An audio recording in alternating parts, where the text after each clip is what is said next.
Okay, this is fried rice 101. John wanted fried rice for dinner, so I'm making fried rice, and here's the Chinese sausage. You can use any protein you want. He likes Chinese sausage. And so the secret to fried rice is you gotta keep everything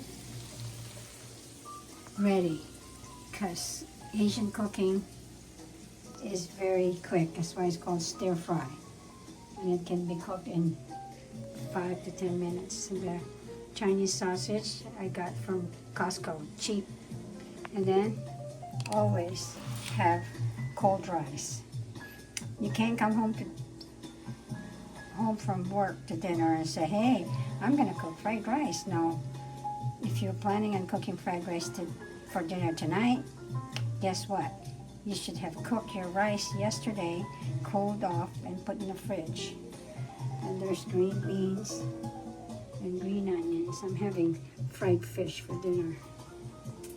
Anyway, let's do this. So, the second secret is